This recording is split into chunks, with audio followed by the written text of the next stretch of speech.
Hello everyone and welcome back to the channel. Today I'm going to show you how to install the Google Play Store on your Windows 10 or Windows 11 computer.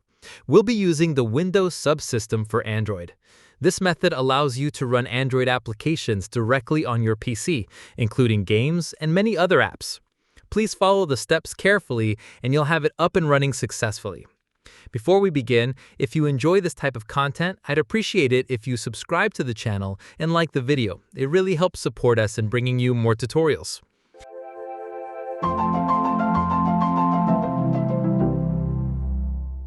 First, we need to enable a couple of features in Windows.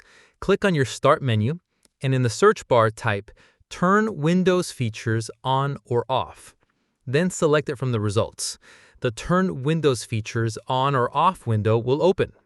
Scroll down a bit and look for Virtual Machine Platform. Check the box next to it. We also need to enable Windows Hypervisor Platform, so check that box too. After selecting both, click OK. You'll be prompted to restart your computer, so go ahead and do that now. After restarting, your system will perform a quick update to activate the features we just selected. Let's wait for the device to boot up completely. Once we started, we need to download a WSA package that includes the Google Play Store.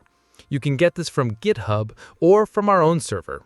All the necessary links are provided below in the video description. After clicking the GitHub link, you'll be taken directly to the download page. Scroll down, and from there choose the version for your operating system.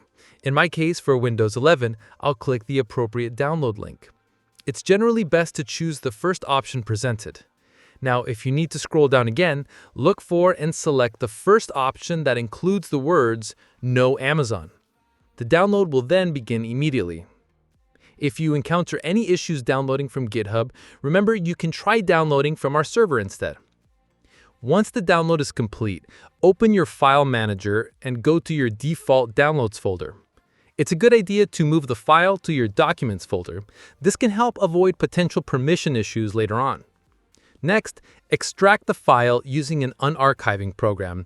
I'll be using WinRAR for this demonstration, but you can use any unzipping tool you prefer.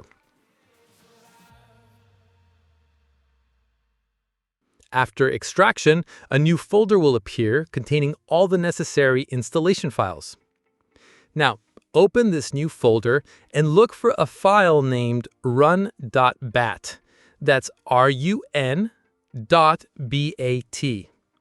Double-click it to start the installation. Alternatively, you can right-click on it and select Open. You might see a security warning from Windows. If so, click More Info and then click Run Anyway.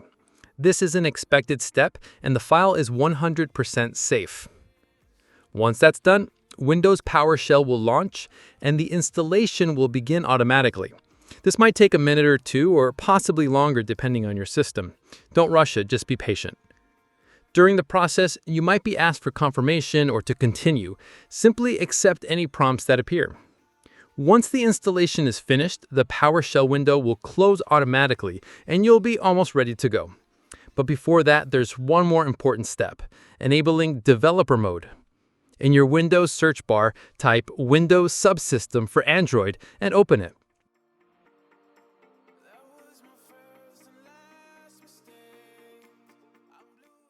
Then go to Advanced Settings and find Developer Mode and toggle it to On.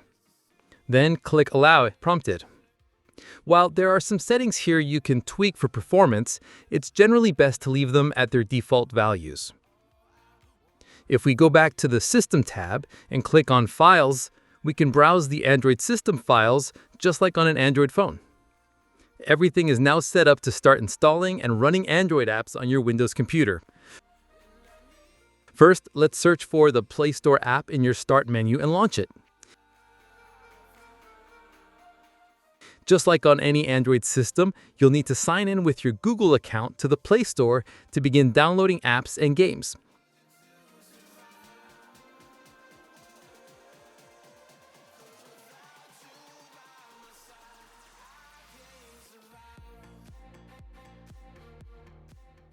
For this example, I'll try installing WhatsApp. You should find that it installs and runs smoothly. After testing this system, I found that everyday apps like WhatsApp and even some more demanding applications ran smoothly and looked great on the largest screen. However, some graphically intensive games didn't perform quite as well. This is likely due to my PC's somewhat modest specifications, so your experience may vary depending on your hardware. And that's it. You now have the Google Play Store running on your Windows computer. You can explore and run your favorite Android apps right on your desktop.